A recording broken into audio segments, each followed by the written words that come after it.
ನಮ್ಮ ಹಿಂದೂಗಳು ತುಂಬ ದೇವ್ರನ್ನ ಪೂಜೆ ಮಾಡ್ತೀವಿ. ಮುಕ್ಕೋಟಿ ದೇವರುಗಳು ಅಂತ ಹೇಳ್ತೀವಿ. ಅದರಲ್ಲಿ ವಿವಿಧ ಅಂದರೆ ವಿಷ್ಣುವಿನ ಅವತಾರಗಳು ತುಂಬ ಇದೆ, ಶಿವನ ಅವತಾರಗಳು ಇದೆ. ಆ ದೇವರುಗಳನ್ನೆಲ್ಲ ಪೂಜೆ ಮಾಡ್ತೀವಿ. ಗಣೇಶ, ಲಕ್ಷ್ಮಿ, ಸರಸ್ವತಿ, ಚಾಮುಂಡೇಶ್ವರಿ, ಹೀಗೆ ವಿವಿಧ ದೇವತೆಗಳನ್ನ ನಾವು ಪೂಜಿಸ್ತೀವಿ. ನಾಳೆ ಏಕಾದಶಿ ಇದೆ. ಏಕಾದಶಿ ದಿನ ವೈಕುಂಠ ಏಕಾದಶಿ ಅಂತಲ್ಲ, ಯಾವುದೇ ಏಕಾದಶಿ ಆಗ್ಬೋದು, ಶನಿವಾರ ಆಗ್ಬೋದು, ವಿಷ್ಣುವಿನ ಯಾವುದೇ ಪೂಜೆಗಳಾಗಿರ್ಬೋದು, ಆ ದಿನದಂದು ನಾವು ದೇವಸ್ಥಾನಕ್ಕೆ ಹೋದರೆ ತುಂಬ ಶುಭ. ವಿಷ್ಣು ದೇವರನ್ನ ನಾವು ಜಗತ್ಪಾಲಕ ಅಂತ ಹೇಳ್ತೀವಿ. ಅಂದರೆ ಜಗತ್ತನ್ನು ರಕ್ಷಿಸುವನು, ಜಗತ್ತನ್ನು ಕಾಪಾಡುವನು ಅಂತ ಹೇಳ್ತೀವಿ. ಇನ್ನು ಜಗತ್ತನ್ನು ಕಾಪಾಡೋದಕ್ಕೋಸ್ಕರ ಭೂಮಿಯ ಮೇಲೆ ವಿವಿಧ ಅವತಾರಗಳನ್ನು ಎತ್ತಿ ಧರ್ಮವನ್ನು ಕಾಪಾಡ್ತಾನೆ ಅನ್ನೋ ಒಂದು ನಂಬಿಕೆ ಹಿಂದೂ ಧರ್ಮದಲ್ಲಿ ಇದೆ. ಹಾಗಾಗಿ ವಿಷ್ಣುವಿನ ಭಗವಂತ ಅವತಾರಗಳು ದಶಾವತಾರಗಳು ಅಂತ ಕಥೆಯಲ್ಲಿ ಉಲ್ಲೇಖವಾಗಿದೆ. ಇನ್ನು ವಿಷ್ಣು ದೇವಸ್ಥಾನಗಳು ಕಾಶ್ಮೀರದಿಂದ ಹಿಡಿದು ಕನ್ಯಾಕುಮಾರಿಯವರೆಗೂ ತುಂಬ ದೇವಸ್ಥಾನಗಳು ಸಿಗುತ್ತೆ. ಮತ್ತು ನಮ್ಮ ಕರ್ನಾಟಕ ರಾಜ್ಯದಲ್ಲೂ ಕೂಡ ವಿಷ್ಣುವಿನ ಹಲವು ದೇವಸ್ಥಾನಗಳು, ಅಂದರೆ ವಿಷ್ಣುವಿನ ಹಲವು ಅವತಾರಗಳ ದೇವಸ್ಥಾನಗಳು ಕಾಣಸಿಗುತ್ತೆ. ನಾಳೆ ಏಕಾದಶಿ ಇದೆ. ಏಕಾದಶಿ ಆಗ್ಬೋದು, ಶನಿವಾರ ಆಗಿರ್ಬೋದು, ಅಥವಾ ವಿಷ್ಣುವಿನ ಯಾವುದೇ ವಿವಿಧ ಪೂಜೆಗಳು, ವಿಶೇಷ ದಿನಗಳಾಗಿರ್ಬೋದು. ನಾವು ವಿಷ್ಣುವಿನ ದೇವಸ್ಥಾನಗಳಿಗೆ ಹೋಗಿ ಆಶೀರ್ವಾದ ಪಡೆದರೆ ತುಂಬ ಶುಭ. ಅದರಲ್ಲೂ ನಾಳೆ ವೈಕುಂಠ ಏಕಾದಶಿ. ಹಾಗಾಗಿ ವಿಷ್ಣುವಿನ ಅವತಾರದ ಯಾವುದೇ ದೇವಸ್ಥಾನಗಳಿಗೋದ್ರೆ ಇನ್ನೂ ತುಂಬ ಶುಭ ಅಂತ ಹೇಳ್ತಾರೆ. ಇನ್ನು ನಾವು ಆದಿರಂಗ, ಮಧ್ಯರಂಗ, ಅಂತ್ಯರಂಗ ಅಂತ 3 ರಂಗನ ಒಂದೇ ದಿನ ನೋಡಿದ್ರೆ, ಅದರಲ್ಲಿ ಈ ವೈಕುಂಠ ಏಕಾದಶಿ ಎಂದು ನೋಡಿದ್ರೆ ಮೋಕ್ಷ ಪ್ರಾಪ್ತಿಯಾಗತ್ತೆ ಅಂತ ಹೇಳ್ತಾರೆ. ಹಾಗಾಗಿ ಸಾಧ್ಯವಾದವರು ಹೋಗ್ಬೋದು, ಅಥವಾ ಇಲ್ಲ ಅಂದರೆ ಈ ವಿಷ್ಣುವಿನ ದೇವಸ್ಥಾನಗಳು ನಿಮ್ಮ ಹತ್ರ ಇರುವಂಥ ವಿಷ್ಣುವಿನ ದೇವಸ್ಥಾನಗಳು ಯಾವುದಿದೆಯೋ ಅದಲ್ಲೇ 3 ದೇವಸ್ಥಾನಗಳಿಗೆ ಹೋಗಿ 3 ವಿಷ್ಣುವಿನ ದರ್ಶನ ಮಾಡಿದರೆ ಅದು ಕೂಡ ತುಂಬ ಶುಭ ಅಂತ ಹೇಳ್ತಾರೆ. ನಾನು ಇವತ್ತು ಕರ್ನಾಟಕದಲ್ಲಿರುವ 5 ಪ್ರಸಿದ್ಧ ವಿಷ್ಣುವಿನ ದೇವಸ್ಥಾನಗಳು, ಅಂದರೆ ವಿಷ್ಣುವಿನ ಅವತಾರದ ಯಾವುದು ದೇವಸ್ಥಾನಗಳಿದೆಯೋ ಅದರಲ್ಲಿ 5 ಪ್ರಸಿದ್ಧ ದೇವಸ್ಥಾನಗಳನ್ನು ಬಗ್ಗೆ ತಿಳಿಸ್ಕೊಡ್ತಾ ಇದ್ದೀನಿ. ನೀವು ಸಾಧ್ಯ ಆದರೆ ನಾಳೆ ಹೋಗ್ಬೋದು. ಮೊದಲನೇದು ಮೇಲುಕೋಟೆ ಚೆಲುವನಾರಾಯಣ ಸ್ವಾಮಿ ದೇವಸ್ಥಾನ. ಇದನ್ನು ಸೆಲ್ವಪಿಳ್ಳೈ ಅಥವಾ ತಿರುವನಾರಾಯಣಪುರಂ ಅಂತ ಕೂಡ ಕರೀತಾರೆ. ಇದು ಭಾರತದ ಕರ್ನಾಟಕದ ಮಂಡ್ಯ ಜಿಲ್ಲೆಯಲ್ಲಿದೆ. ಮೇಲ್ಕೋಟೆಯಲ್ಲಿ ಈ ದೇವಸ್ಥಾನ ಇದೆ. ದೇವಾಲಯ ಮೇಲ್ಕೋಟೆಯ ತಪ್ಪಲಿನಲ್ಲಿ ಇದೆ. ಜೊತೆಗೆ ಇಲ್ಲಿ ಕಾವೇರಿ ಕಣಿವೆಯ ಮೇಲಿರುವ ಕಲ್ಲಿನ ಬೆಟ್ಟಗಳ ಮೇಲೆ ಇದನ್ನು ನಿರ್ಮಿಸಲಾಗಿದೆ. ಇಲ್ಲಿ ಯೋಗ ನರಸಿಂಹ ದೇವಸ್ಥಾನ ಕೂಡ ಇದೆ. ಈ ದೇವಾಲಯವನ್ನು ವೈಷ್ಣವ ಸಂಪ್ರದಾಯದ 108 ಅಭಿಮಾನ ಕ್ಷೇತ್ರಗಳಲ್ಲಿ ಒಂದು ಅಂತ ಹೇಳ್ತಾರೆ. ಇದು ಮೈಸೂರಿಂದ ಸುಮಾರು 30 ಮೈಲುಗಳು, ಅಂದರೆ 48 ಕಿಲೋಮೀಟರ್ಗಳು ಬರುತ್ತೆ. ಮತ್ತು ಬೆಂಗಳೂರಿಂದ 97 ಮೈಲುಗಳು, ಅಂದರೆ 156 ಕಿಲೋಮೀಟರ್ ದೂರದಲ್ಲಿ ಇದೆ. ದೇವಾಲಯದ ದಂತಕಥೆಯ ಪ್ರಕಾರ ಈ ಸ್ಥಳವನ್ನು ಬ್ರಹ್ಮನಿಂದ ವಿಷ್ಣುವಿನ ಆರಾಧನೆಯ ಸ್ಥಳ ಅಂತ ಹೇಳ್ತಾರೆ. ಈ ದೇವಸ್ಥಾನ 11ನೇ ಶತಮಾನದಲ್ಲಿ ನಿರ್ಮಿಸಲಾಗಿದೆ ಅಂತ ಹೇಳ್ತಾರೆ. ಈ ದೇವಾಲಯವು ರಾಮಾನುಜರೊಂದಿಗೆ ಸಂಬಂಧ ಹೊಂದಿದೆ ಮತ್ತು ಆಡಳಿತ ಮೈಸೂರು ರಾಜ್ಯದಿಂದ ಹಲವಾರು ದತ್ತಿಗಳನ್ನು ಪಡೆದಿದೆ ಇದು ಅಂತ ಹೇಳ್ತಾರೆ. ಒಂದು ದಂತಕಥೆಯ ಪ್ರಕಾರ ಒಮ್ಮೆ ಹಿಂದೂ ದೇವರು ಬ್ರಹ್ಮ ವಿಷ್ಣುವನ್ನು ತನಗೆ ಪೂಜಿಸಲು ತನ್ನ ಚಿತ್ರವನ್ನು ಉಡುಗೊರೆಯಾಗಿ ನೀಡುವಂತೆ ವಿನಂತಿಸ್ತಾನೆ. ಬ್ರಹ್ಮನು ತನ್ನ ಮಗ ಸನತಕುಮಾರನಿಗೆ ನೀಡಿದ ವಿಗ್ರಹವನ್ನು ವಿಷ್ಣು ಅವನಿಗೆ ಹಸ್ತಾಂತರಿಸ್ತಾನೆ. ಅವನು ಅದನ್ನು ಮೇಲ್ಕೋಟೆಯಲ್ಲಿ ಸ್ಥಾಪಿಸ್ತಾನೆ. ಬ್ರಹ್ಮನು ವಿಷ್ಣುವಿನೊಂದಿಗೆ ಪೂಜಿಸಲು ಇನ್ನೂ ಒಂದು ಚಿತ್ರವನ್ನು ಕೋರಿದಾಗ ಅವನು ಲೋಹದ ಚಿತ್ರವನ್ನು ನೀಡ್ತಾನೆ. ಇದನ್ನು ಕೃತಯುಗದಲ್ಲಿ ರಾಮ, ದ್ವಾಪರ ಯುಗದಲ್ಲಿ ಬಲರಾಮ ಮತ್ತು ಕಲಿಯುಗದಲ್ಲಿ ಯಾದವ ಕುಟುಂಬವನ್ನು ಹೊತ್ತೊಯ್ಯುತ್ತೆ ಅಂತ ಹೇಳ್ತಾರೆ. ಪ್ರಧಾನ ದೇವರನ್ನು ನಾರಾಯಣಾದ್ರಿ ಅಂತ ಕರೀತಾರೆ. ಲೋಹದ ಚಿತ್ರವನ್ನು ಯಾದವಾದ್ರಿ ಅಂತ ಕರೀತಾರೆ. ಮತ್ತೊಂದು ದಂತಕಥೆಯ ಪ್ರಕಾರ ರಾಮಾನುಜಾಚಾರ್ಯರು ದೇವಸ್ಥಾನದಿಂದ ಕಳುವು ಮಾಡಿದ ಉತ್ಸವ ಮೂರ್ತಿಯನ್ನು ಹಿಂಪಡೆಯಲು ದೆಹಲಿಗೆ ಹೋಗ್ತಾರೆ. ದೆಹಲಿ ಸುಲ್ತಾನು ರಾಮಾನುಜಾಚಾರ್ಯರಿಗೆ ಲೂಟಿ ಮಾಡಿದ ಪ್ರತಿಮೆಗಳ ಖಜಾನೆಯನ್ನು ತೋರಿಸ್ತಾನೆ. ಆದರೆ ವಿಗ್ರಹ ಅಲ್ಲಿ ಇರಲ್ಲ. ಮರುದಿನ ರಾಮಾನುಜರು ವಿಗ್ರಹವನ್ನು ಸುಲ್ತಾನನ ರಾಜಕುಮಾರಿ ಗೊಂಬೆಯಂತೆ ಆಡುವುದನ್ನು ನೋಡ್ತಾರೆ. ಆವಾಗ ಆ ಮೂರ್ತಿಯನ್ನು ಚೆಲುವಪಿಳ್ಳೈ, ಅಂದರೆ ಪ್ರೀತಿಯ ಮಗ ಅಂತ ಆ ವಿಗ್ರಹವನ್ನು ತನ್ನ ಬಳಿಗೆ ತರ್ತಾರೆ. ರಾಮಾನುಜರ ವಿಗ್ರಹವನ್ನು ಮತ್ತೆ ಮೇಲ್ಕೋಟೆಗೆ ತಗೊಂಡು ಬರ್ತಾರೆ. ಆದರೆ ರಾಜಕುಮಾರಿ ವಿಗ್ರಹದಿಂದ ಬೇರೆ ಆಗಲು ಇಷ್ಟವರಲ್ಲ. ರಾಜಕುಮಾರಿ ಭಕ್ತಿಯನ್ನು ವಿಗ್ರಹದೊಂದಿಗೆ ಒಂದಾಗ್ತಾಳೆ ಅಂತ ಹೇಳ್ತಾರೆ. ಅದನ್ನು ಇಂದಿಗೂ ಬೇಬಿ ನಾಚಿಯರ್ ಅಂತ ಗೌರವಿಸ್ತಾರೆ. ಹಾಗಾಗಿ ಇದಿಷ್ಟು ಮೇಲ್ಕೋಟೆಯಲ್ಲಿರೋ ಚೆಲುವನಾರಾಯಣ ಸ್ವಾಮಿ, ಅಂದರೆ ವಿಷ್ಣುವಿನ ಅವತಾರದ ಮೊದಲನೇ ದೇವಸ್ಥಾನ. ಇಲ್ಲಿ ರಾಮ ಬಂದು ಸೀತೆಗೆ ನೀರಿಗೋಸ್ಕರ ಒಂದು ಬಾಣ ಬಿಟ್ಟು ನೀರನ್ನು ತೆಗ್ದ ಅಂತ ಹೇಳ್ತಾರೆ. ಅದು ಧನುಷ್ಕೋಟಿ ಅಂತ ಹೇಳ್ತಾರೆ. ಅದು ಕೂಡ ಅಲ್ಲಿದೆ. ಅಲ್ಲಿಗೆ ಹೋದವರು ಇದನ್ನೆಲ್ಲ ನೋಡಿಕೊಂಡು ಬರ್ಬೋದು. ಮೇಲೆ ಯೋಗ ನರಸಿಂಹ ಸ್ವಾಮಿ, ಕೆಳಗಡೆ ಚೆಲುವನಾರಾಯಣ ಸ್ವಾಮಿ, ಇನ್ನು ಸ್ವಲ್ಪ ಮುಂದೆ ಹೋದರೆ ಧನುಷ್ಕೋಟಿ ಸಿಗುತ್ತೆ. ಜೊತೆಯಲ್ಲಿ ಅಕ್ಕಪಕ್ಕದಲ್ಲಿ ಅಕ್ಕ ತಂಗಿ ಕೊಳ ಇದೆ, ಅದನ್ನು ಕೂಡ ನೋಡಿಕೊಂಡು ಬರ್ಬೋದು. ಇದು ಶ್ರೀರಂಗನಾಥ ದೇವಸ್ಥಾನ ಶ್ರೀರಂಗಪಟ್ಟಣ, ಇದು ಎರಡನೇದು. ಇದು ಭಾರತದ ಕರ್ನಾಟಕ ರಾಜ್ಯದ ಮಂಡ್ಯ ಜಿಲ್ಲೆಯಲ್ಲೇ ಕೂಡ ಇದೆ. ಇದು ಮಂಡ್ಯ ಜಿಲ್ಲೆಯ ಶ್ರೀರಂಗಪಟ್ಟಣದಲ್ಲೇ ಇದೆ. ಈ ರಂಗನಾಥ ಸ್ವಾಮಿ ದೇವಸ್ಥಾನಗಳು ರಂಗನಾಥನ ಭಕ್ತರಿಗಾಗಿ ಕಾವೇರಿ ನದಿಯ ಉದ್ದಕ್ಕೂ ಕೂಡ ಈ ವೈಷ್ಣವ ದೇವಸ್ಥಾನ ಇದೆ. ಪ್ರಮುಖ ಯಾತ್ರಾ ಸ್ಥಳಗಳಲ್ಲಿ ಇದು ಒಂದು ಅಂತ ಹೇಳ್ತಾರೆ.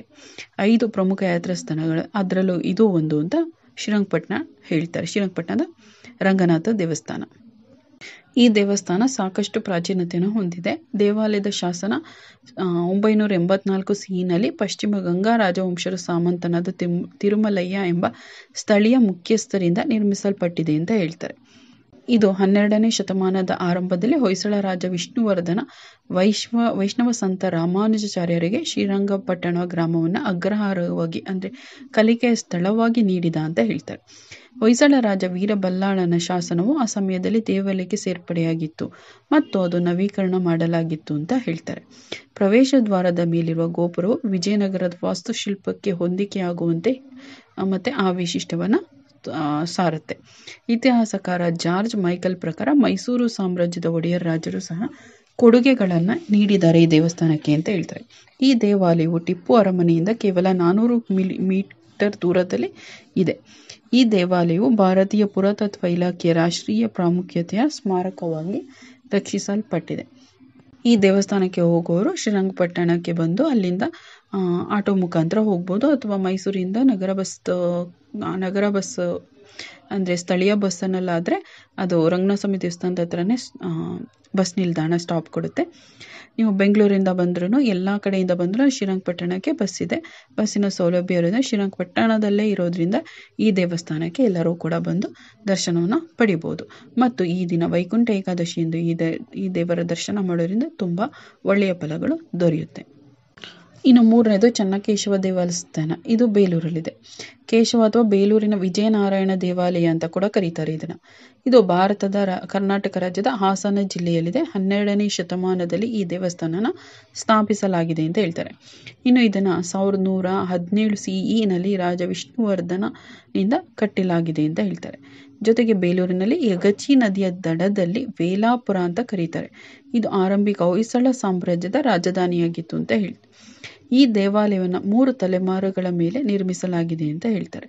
ಮತ್ತು 103 ವರ್ಷಗಳನ್ನು ಇದನ್ನು ಪೂರ್ಣಗೊಳಿಸಲು 103 ವರ್ಷಗಳನ್ನು ತೆಗೆದುಕೊಂಡಿತ್ತು. ಇದು ಹಾಸನ ನಗರದಿಂದ 25 ಕಿಲೋಮೀಟರ್ ಮತ್ತು ಬೆಂಗಳೂರಿನಿಂದ ಸುಮಾರು 200 ಕಿಲೋಮೀಟರ್ ದೂರದಲ್ಲಿದೆ ಅಂತ ಹೇಳ್ತಾರೆ. ಚೆನ್ನಕೇಶವ ಅಂದರೆ ಬೆಳಕು ಅಥವಾ ಸುಂದರ ಕೇಶವ ಅಂತ ಹೇಳ್ತಾರೆ. ಇದರ ಅರ್ಥ ಹಿಂದೂ ದೇವರು ವಿಷ್ಣುವಿನ ಇದು ಒಂದು ರೂಪ. ಈ ದೇವಾಲಯವು ವಿಷ್ಣುವಿಗೆ ಸಮರ್ಪಿತವಾಗಿದೆ ಮತ್ತು ಅದರ ಸ್ಥಾಪನೆಯಿಂದಲೂ ಸಕ್ರಿಯ ಹಿಂದೂ ದೇವಾಲಯಗಳಲ್ಲಿ ಒಂದಾಗಿದೆ. ಹಿಂದೂ ದೇವಸ್ಥಾನಗಳಲ್ಲಿ ಇದು ಒಂದು ಕೂಡ. ಅದರಲ್ಲಿ ವೈಷ್ಣವ ಯಾತ್ರಾ ಸ್ಥಳಗಳಲ್ಲಿ ಇದು ಒಂದು ದೇವಸ್ಥಾನವಾಗಿ ಉಳಿದಿದೆ. ದೇವಾಲಯವು ಅದರ ಶಿಲ್ಪಗಳು, ಉಬ್ಬುಗಳು, ಫ್ರೈಸ್ಗಳು ಮತ್ತು ಅದರ ಪ್ರತಿಮಾಶಾಸ್ತ್ರ, ಶಾಸನಗಳು ಮತ್ತು ಇತಿಹಾಸಕ್ಕಾಗಿ ತುಂಬ ಹೆಸರು ಮಾಡಿದೆ. ದೇವಾಲಯದ ಕಲಾಕೃತಿಯು 12ನೇ ಶತಮಾನದ ಜಾತ್ಯತೀತ ಜೀವನದ ದೃಶ್ಯಗಳನ್ನು ನೃತ್ಯಗಾರರು ಮತ್ತು ಸಂಗೀತಗಾರರನ್ನು ಚಿತ್ರಿಸುತ್ತದೆ. ಜೊತೆಗೆ ಹಲವಾರು ಕಥೆಗಳ ಮೂಲಕ ರಾಮಾಯಣ, ಮಹಾಭಾರತ, ಪುರಾಣಗಳಂತಹ ಹಿಂದೂ ಪಠ್ಯಗಳ ಚಿತ್ರಗಳ ನಿರೂಪಣೆಯನ್ನು ಇದು ಚಿತ್ರಿಸುತ್ತೆ. ಜೊತೆಗೆ ಜೈನ ಧರ್ಮದಿಂದ ಜಿನ ಮತ್ತು ಬೌದ್ಧ ಧರ್ಮದಿಂದ ಬುದ್ಧನ ಚಿತ್ರಗಳನ್ನು ಒಳಗೊಂಡಿದೆ. ಚೆನ್ನಕೇಶವ ದೇವಾಲಯವು 12ನೇ ಶತಮಾನದ ದಕ್ಷಿಣ ಭಾರತ ಮತ್ತು ಹೊಯ್ಸಳ ಸಾಮ್ರಾಜ್ಯದ ಆಳ್ವಿಕೆಯಲ್ಲಿನ ಕಲಾತ್ಮಕ, ಸಾಂಸ್ಕೃತಿಕ ಮತ್ತು ದೈವತಾಶಾಸ್ತ್ರದ ದೃಷ್ಟಿಕೋನಗಳಿಗೆ ಸಾಕ್ಷಿಯಾಗಿದೆ ಅಂತ ಹೇಳ್ತಾರೆ. ಈ ದೇವಾಲಯವು ರಾಮಾನುಜಾಚಾರ್ಯರ ಶ್ರೀ ವೈಷ್ಣವಿಗೆ ಇರುತ್ತಿರುವ ಐಶ್ವರ್ಯ, ರಾಜಕೀಯ ಶಕ್ತಿ, ಆಳವಾದ ಆಧ್ಯಾತ್ಮಿಕ ಸಮರ್ಪಣೆಯನ್ನು ಪ್ರತಿಬಿಂಬಿಸುತ್ತೆ ಮತ್ತು ಇದು ಅದರ ಮಹತ್ತರವಾದ ಕೆಲಸ ಅಂತ ಸೂಚಿಸುತ್ತೆ.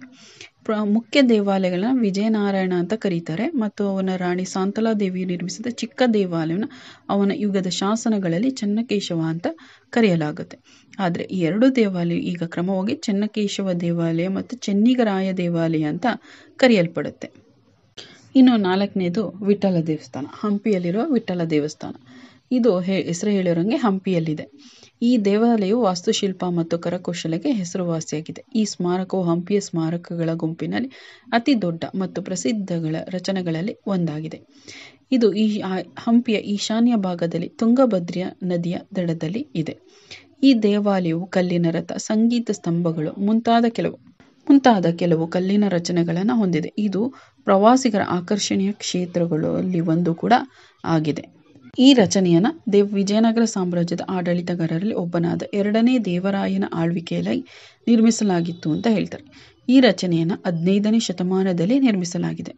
ವಿಜಯನಗರ ಸಾಮ್ರಾಜ್ಯದ ಆಡಳಿತಗಾರನಾದ ಕೃಷ್ಣದೇವರಾಯನು ದೇವಾಲಯದ ಅನೇಕ ಭಾಗಗಳನ್ನು ವಿಸ್ತರಿಸಿದ ಮತ್ತು ಹೆಚ್ಚಿಸಿದ. ಸ್ಮಾರಕಕ್ಕೆ ಅದರ ಪ್ರಸ್ತುತ ನೋಟವನ್ನು ನೀಡುವಲ್ಲಿ ಅವರು ಮಹತ್ವದ ಪಾತ್ರವನ್ನು ವಹಿಸ್ತಾರೆ. ವಿಠಲ ದೇವಾಲಯವನ್ನು ಶ್ರೀ ವಿಜಯ ವಿಠಲ ದೇವಾಲಯ ಅಂತ ಕೂಡ ಕರೀತಾರೆ. ಇದನ್ನು ವಿಷ್ಣುವಿನ ಅವತಾರವಾದ ವಿಠಲನಿಗೆ ಈ ದೇವಸ್ಥಾನವನ್ನು ಸಮರ್ಪಿಸಲಾಗಿದೆ. ಒಂದು ದಂತದ ಕಥೆಗಳ ಪ್ರಕಾರ ಈ ದೇವಾಲಯ ವಿಷ್ಣುವಿಗೆ ವಿಠಲ ರೂಪದಲ್ಲಿ ವಾಸಸ್ಥಾನವಾಗಿ ನಿರ್ಮಿಸಲಾಯಿತು ಅಂತ ಹೇಳ್ತಾರೆ. ಆದರೆ ಈ ದೇವಾಲಯವು ಬಹಳ ಭವ್ಯವಾದ ದೇವಸ್ಥಾನ ಅಂತ ಹೇಳ್ತಾರೆ. ಆದ್ರಿಂದ ಇವನು ಪಂಡರಾಪುರದ ತನ್ನ ಸ್ವಂತ ವಿನಮ್ರ ಮನೆಯಲ್ಲಿ ವಾಸಿಸಲು ಹಿಂದಿರುಗ್ದ ಅಂತ ಹೇಳ್ತಾರೆ. ಇನ್ನು 5ನೇದು ಅನಂತಶಯನ ದೇವಸ್ಥಾನ. ಇದು ಕರ್ನಾಟಕದ ಉಡುಪಿ ಜಿಲ್ಲೆಯ ಕಾರ್ಕಳದಲ್ಲಿರುವ ಇದೂ ಕೂಡ ಪುರಾತನ ದೇವಾಲಯ. ಈ ದೇವಾಲಯವು ಕೂಡ ಶ್ರೀ ಮಹಾವಿಷ್ಣುವಿನ ಇನ್ನೊಂದು ರೂಪವಾದ ಭಗವಾನ್ ಅನಂತ ಪದ್ಮನಾಭನ ರೂಪ ಅಂತ ಹೇಳ್ತಾರೆ.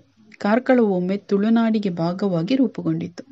ಸಾಂತರ ವಂಶಸ್ಥರಾದ ಕಾರ್ಕಳದ ಮುಖ್ಯಸ್ಥರು ಈ ದೇವಸ್ಥಾನವನ್ನು ಸ್ಥಾಪಿಸ್ತಾರೆ ಅಂತ ಹೇಳಿ. ಅವರು ಶಿವಮೊಗ್ಗ ಜಿಲ್ಲೆಯ ಹುಂಚಾದಿಂದ ಬಂದವರು. ಅವರು 14ನೇ ಶತಮಾನದ ಆರಂಭದಿಂದಲೂ ಈ ಪ್ರದೇಶದಲ್ಲಿ ಆಳ್ವಿಕೆ ನಡೆಸ್ತಾ ಇರ್ತಾರೆ. 1567ರಲ್ಲಿ ನಿರ್ಮಿಸಲಾದ ಈ ಅನಂತ ಪದ್ಮನಾಭ ದೇವಾಲಯವನ್ನು ಶೇಷಶಾಹಿ ಅನಂತೇಶ್ವರ ದೇವಾಲಯ ಅಂತ ಕೂಡ ಕರೀತಾರೆ. ಇದು ಉತ್ತರಾಭಿಮುಖವಾಗಿರುವ ಈ ದೇವಾಲಯವು ಸುಂದರವಾಗಿದ್ದು ಸಾಮಚತುರಸ ಮಾದರಿಯ ಗರ್ಭಗೃಹವನ್ನು ಹೊಂದಿದೆ. ಸುಖನಾಸಿನಿಯಲ್ಲಿದ್ದರೂ 4 ಕಂಬಗಳನ್ನು ಹೊಂದಿದ್ದು ತೀರ್ಥ ಮಂಟಪದಿಂದ ಮುಂಭಾಗದಲ್ಲಿ ಕೂಡಿದೆ. ಗರ್ಭಗೃಹದ ಮೇಲ್ಚಾವಣಿ ಹಾಗೂ ತೀರ್ಥ ಮಂಟಪ 2 ಹಂತವಾಗಿದೆ.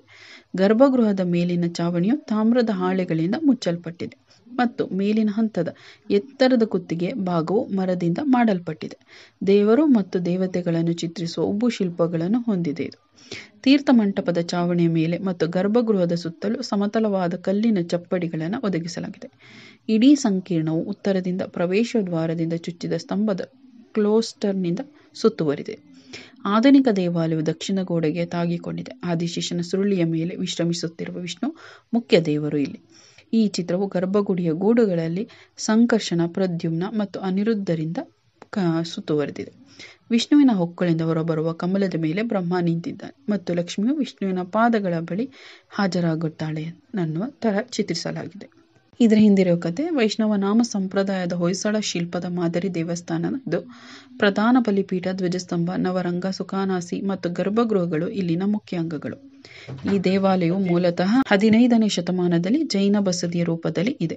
ಆ ಸಮಯದಲ್ಲಿ ಶೃಂಗೇರಿ ಜಗದ್ಗುರು ಶ್ರೀ ನರಸಿಂಹ ಭಾರತಿ ಸ್ವಾಮೀಜಿಯವರು ಕಾರ್ಕಳಕ್ಕೆ ಆಗಮಿಸಿದ್ದು ಜೈನ ರಾಜರು ಅವರನ್ನು ಆತ್ಮೀಯವಾಗಿ ಸ್ವಾಗತಿಸುತ್ತಾರೆ.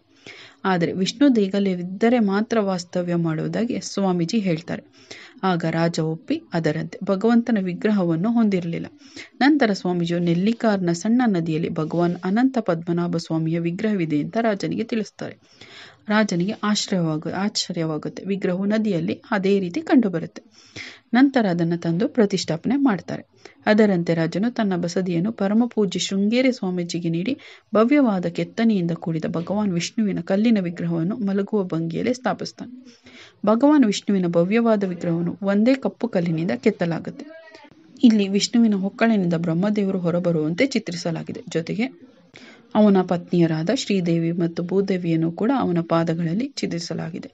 ಈ ದೇವಾಲಯವು ಭಾರತೀಯ ಪುರಾತತ್ವ ಸಮೀಕ್ಷೆಯ ರಕ್ಷಣೆಯಲ್ಲಿ ಇದೆ. 5 ದಿನಗಳ ವಾರ್ಷಿಕ ಉತ್ಸವ, ಲಕ್ಷ ದೀಪೋತ್ಸವ ಮತ್ತು ಅನಂತ ಪದ್ಮನಾಭ ವೃತ್ತವನ್ನು ಒಳಗೊಂಡಿದೆ. ಜೊತೆಗೆ ಇಲ್ಲಿ ರಥಸಪ್ತಮಿಯಂದು ವೈಭವವಾಗಿ ಆಚರಿಸಲಾಗುತ್ತೆ ಅಂತ ಹೇಳ್ತಾರೆ. ರಥಸಪ್ತಮಿಯಂದು ಕೂಡ ಈ ದೇವಸ್ಥಾನಗಳಲ್ಲಿ ಇಷ್ಟು ದೇವಸ್ಥಾನ ವಿಶಿಷ್ಟವಾಗಿ ಆಚರಿಸಲಾಗುತ್ತೆ. ಇದಿಷ್ಟು ಏಕಾದಶಿಯಂದು, ವೈಕುಂಠ ಏಕಾದಶಿಯಂದು ದರ್ಶನ ಮಾಡಬಹುದು ಕರ್ನಾಟಕದ 5 ಪ್ರಸಿದ್ಧ ವಿಷ್ಣು ದೇವಸ್ಥಾನಗಳು. ಸಾಧ್ಯವಾದರೆ ಹೋಗಿ ಅಥವಾ ಹತ್ತಿರದಲ್ಲಿರುವಂಥ ದೇವಸ್ಥಾನಗಳಿಗೆ ಹೋಗಿ ವಿಷ್ಣುವಿನ ಆಶೀರ್ವಾದವನ್ನು ಪಡೆಯಿರಿ. ಈ ವಿಡಿಯೋ ಹೇಗೆ ಅನ್ನಿಸ್ತು ಅಂತ ಕಮೆಂಟ್ ಮುಖಾಂತರ ತಿಳಿಸಿ. ಜೊತೆಗೆ ಈ ವಿಡಿಯೋಗೆ ಲೈಕ್ ಮಾಡಿ. ಹಾಗೆ ನನ್ನ ಚಾನಲ್ಗೆ ಯಾರು ಸಬ್ಸ್ಕ್ರೈಬ್ ಮಾಡಿಲ್ಲ ಅವರು ಸಬ್ಸ್ಕ್ರೈಬ್ ಮಾಡ್ಕೊಂಡು ಪಕ್ಕದಲ್ಲಿ ಕಾಣೋ ಬೆಲ್ ಐಕನ್ ಮೇಲೆ ಕ್ಲಿಕ್ ಮಾಡಿ ಆಲ್ ನೋಟಿಫಿಕೇಶನ್ ಸೆಲೆಕ್ಟ್ ಮಾಡಿ. ಕೇಳಿದ್ದಕ್ಕಾಗಿ ಧನ್ಯವಾದಗಳು.